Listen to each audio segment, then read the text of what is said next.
अम्ल वर्षा एही शब्दटी एमिति लागुची जेपरी एक काल्पनिक विज्ञान भित्तिक चलचित्ररू आसीची, जेमिति कि अद्भुत वर्षा बिंदु गुड़िक सब सहर उपरे पड़ुची एवं समस्तंकर क्षति साधन करुची।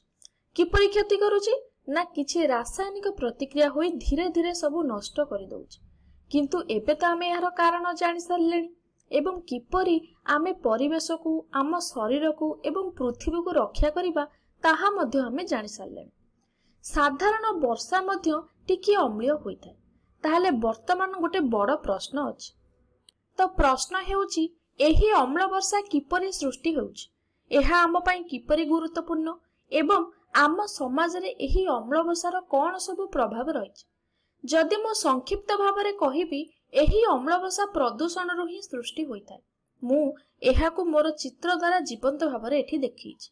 आमे जानिछे कि शक्ति पाइबा पई जेउ सब इंधन व्यवहार करे ताहा साधारणतः जीवाश्म इंधन होइथाय एवं सेही जीवाश्म इंधन केउठारु आसीथाय ना 10 लाख वर्ष तळे माटी तळे पोती होई रहिथिबा किछि प्राणी ओ उद्भिद मानकर अवशेषरु आसीथाय, जेउथिरे प्रचुर परिमाण रे सल्फर थाय, जेपरि कि कोइला मध्य।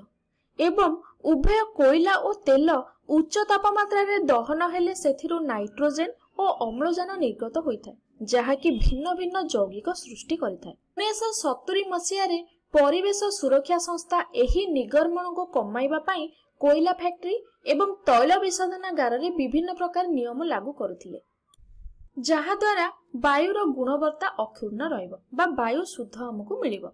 एथि पई से कोन करथिले ना एही भली बड़ बड़ आ लंबा धुआं स्टाक सब बनाइथिले, जहा द्वारा एही प्रदूषक कोन करिवो ना ऊपरे एही भली भाबरे ऊपर किछि एरिया रे इटा खेळेई होई जिवो, जहा द्वारा हमर वायु प्रदूषित हेबो नै। जेते जल्दी संभव ताहा बाहर को विसर्जित हेई जिवो बा ऊपर को पळाइबो, जहा कि कोन करिवो ना स्थानीय संप्रदाय रो कोनोसी क्षति घटाइबो नै। कोन होइथे ना एही सब प्रदूषक गुड़िक पवन द्वारा बाहित होइकी कोन करिवे ना हजार हजार किलोमीटर दूर को पळेबे बा 600 माइल दूर को पळेबे। सेठी जाई कोठी पहुंचबे ना जेउठारे से गुड़िक सृष्टि होइतला एवं सेठी जाई से माने अम्ल वर्षा सृष्टि करिथांती।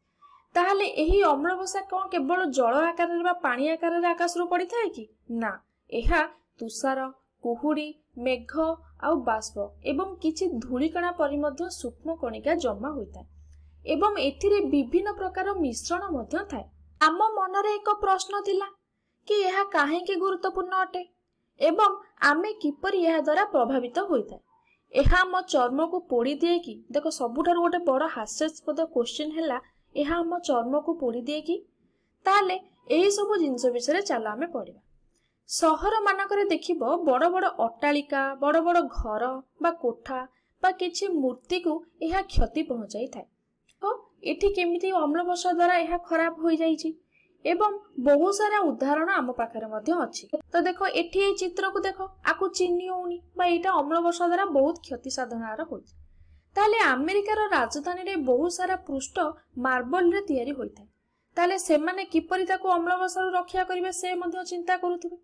जदि आमे टिके गभीर को जिबा ताहले आमे जानिबा कि अम्ल वर्षा बहुत भारी धातु बा मु कहि परिबी एल्युमिनियम परि किछि जिनिस को माटीरु बा शिलारु अलगा करि देई थाय। जेतेबेले एल्युमिनियम रु अलगा हेई जाउची सेतेबेले ताको आमे ह्रदरे सफा करिया को नबा बा धातु परिष्करण पई नबा। ताहले जेतेबेले आमे ह्रदरे ताको सफा करिबा सेइरो जो माने खराब जिनिस गुड़िक सब ह्रद को जिवो, जहा द्वारा से कोन करिवो ना जलीय परिसंस्थार क्षति मध्य हबो बा सेही ह्रदर जल दूषित हैला परे केते खराब जिनिस ह्रद को गला एवं जलीय परिसंस्था क्षति हैला। कम पीएच रे अनेक माछ मध्य बंची पारंती नाही। अम्ल वर्षार प्राकृतिक परिवेश रे मध्य बहुत प्रभाव पकाई थाय। कोन करे ना प्राकृतिक परिवेश को ताहा प्रभावित करि थाय एवं क्षति पहुंची थाय। जेपरि कि मु कहि परिबी जंगल रे थिबा गछपत्र को मध्य ताहा नष्ट करि थाय बा गछपत्र को क्षति पहुंचाए एवं ताकु मध्य दुर्बल करि देई थाय। माटी ऊपर या कोन करे ना महम परि काम करथिबा एक कोटिंग को ताहा छड़ाई देई थाय, जहा द्वारा माटीर पोषक तत्व नष्ट होई जाय एवं माटीर उर्वरता कमी जिवो।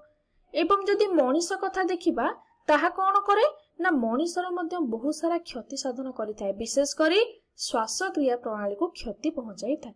देखियो बहुत सारा ଶ୍ୱାସକ୍ରିୟା ଜନିତ ରୋଗ ଆମକୁ ହେବ। ତାହେଲେ ସେମାନଙ୍କ ପାଇଁ ବହୁତ କ୍ଷତିକାରକ ଯୋଉମାନଙ୍କର ଶ୍ୱାସ କିଛି ପ୍ରୋବ୍ଲେମ ଥିବ। ଏହା ଆମ ଚର୍ମକୁ ପୋଡ଼ି ଦିଏ କି? ନା। ଯେଉଁ ପ୍ରଶ୍ନ ଆମେ ଟିକିଏ ପୂର୍ବରୁ ପଚାରିଥିଲେ କି ଅମ୍ଳବସା ଆମ ଚର୍ମକୁ ପୋଡ଼ି ଦିଏ କି, ଏହାର ଉତ୍ତର ହେଉଛି ନା।